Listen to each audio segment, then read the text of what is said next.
Salam jumpa para pecinta catur. Jumpa lagi dengan saya Suwaji.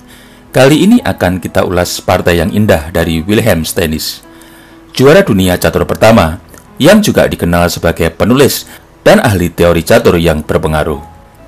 Di sini Stennis yang pegang putih menghadapi Louis Paulsen, pecatur dari Jerman yang dianggap masuk kategori 5 pecatur terbaik dunia.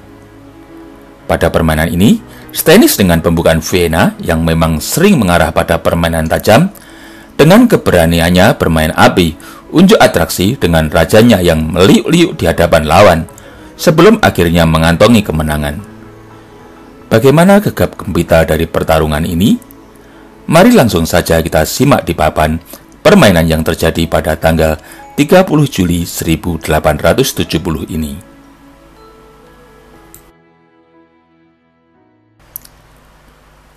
Wilhelm Stennis mengawali permainan dengan pion E4, dan setelah Louis Paulsen menjawab pion E5, Stennis melanjutkan permainan dengan pembukaan Vienna yang dikenal tajam dengan kuda C3, kuda C6, dan kemudian Stennis melempar gambit dengan pion F4.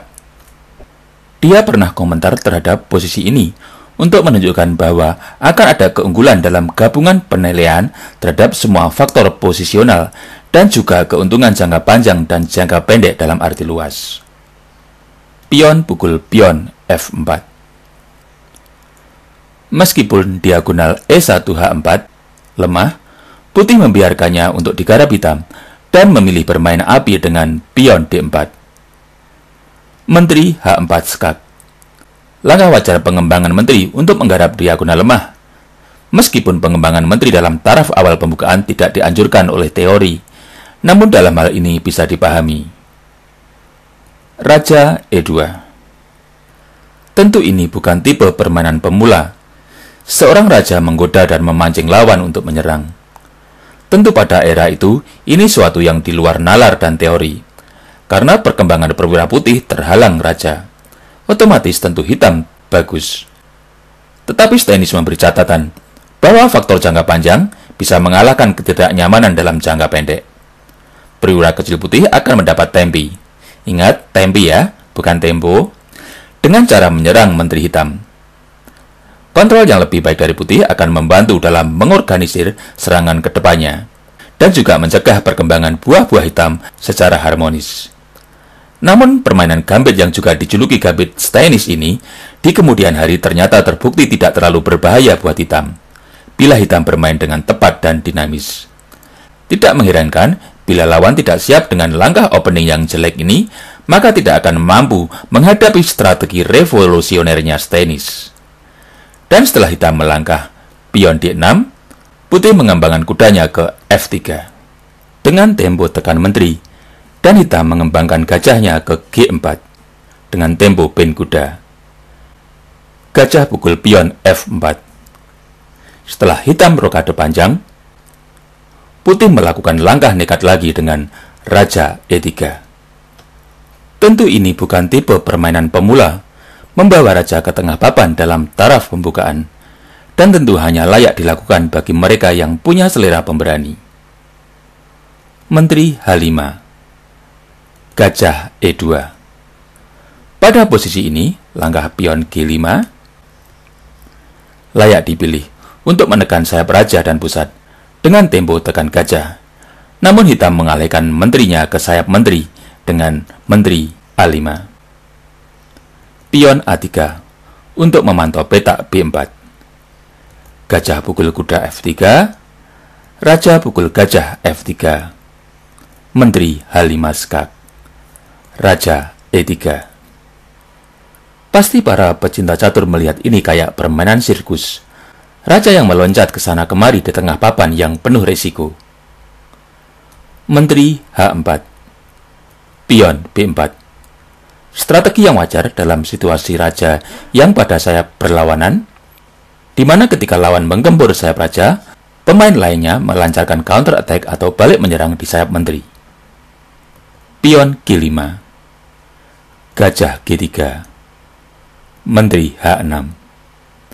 Pion B5. Berencana merusak struktur pion hitam dengan tempo tekan kuda. Kuda C E7, benteng F1. Langkah yang umum terjadi mengaktifkan benteng di lajur terbuka atau semi terbuka. Kuda F6, Raja F2. Di sini, langkah kuda pukul pion E4 cukup bagus untuk dipertimbangkan. Coba kita analisa sebentar. Kuda pukul pion E4 skak, dan kemungkinan putih akan menjawab kuda pukul kuda E4.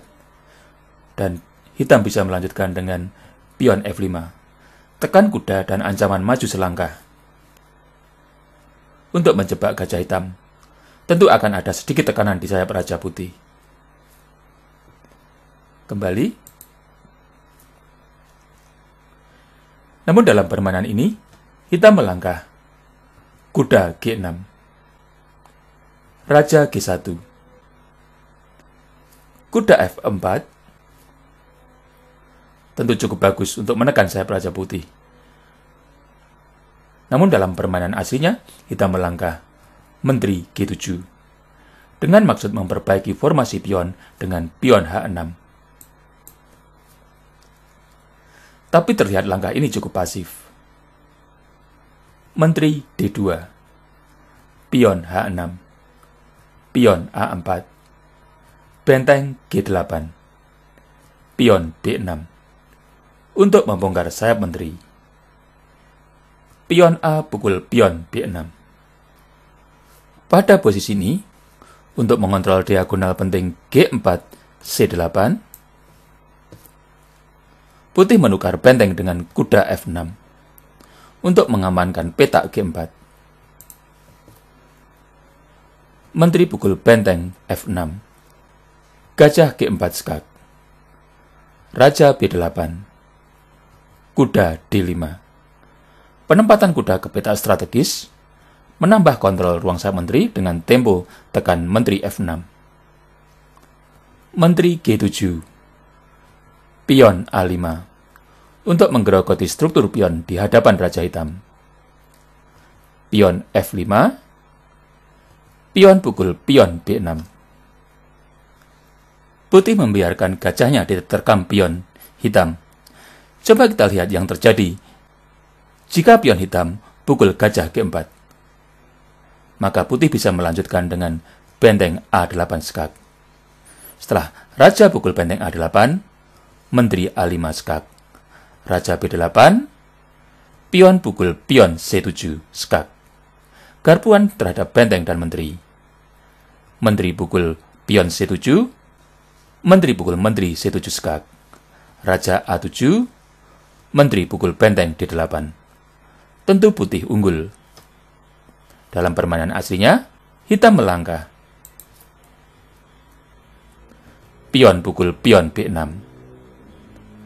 Kuda pukul pion B6. Gajah putih G4 tentu masih beracun. Karena bila pion pukul gajah putih G4, maka putih bisa melanjutkan dengan benteng A8 skak. Raja C7, Menteri C3 skak. Raja pukul kuda B6, Menteri A5 skak. Raja C6, pion D5 skak. Raja D7, Menteri pukul benteng D8 skakmat. Kembali. Oleh karenanya, hitam melangkah kuda E7, mencoba menambah perlindungan terhadap rajanya. Pion pukul pion F5, Menteri F7, pion F6, untuk memberi kesempatan gajah petak terang mengontrol diagonal G4 C8.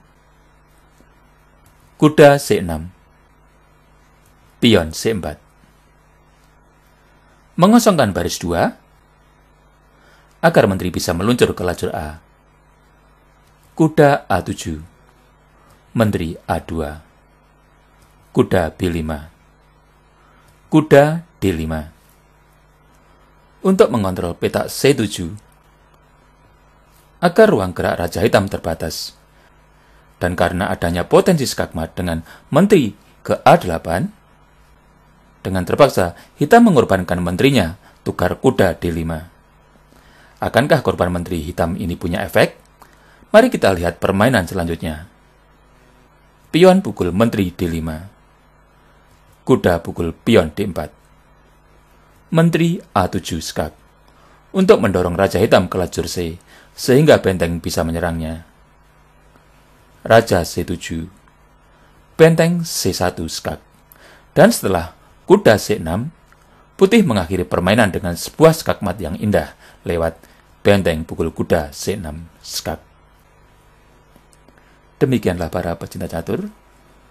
Partai yang indah dari juara dunia pertama Wilhelm Stennis saat berhadapan dengan Louis Paulsen pada turnamen di Jerman tanggal 30 Juli 1870 yang diwarnai dengan akrobatik ala sirkus oleh Raja Putih. Seperti biasa, saya berharap video ini bisa bermanfaat bagi para pecinta catur semuanya, dan kita akan berjumpa lagi dalam video ulasan catur selanjutnya. Sampai jumpa.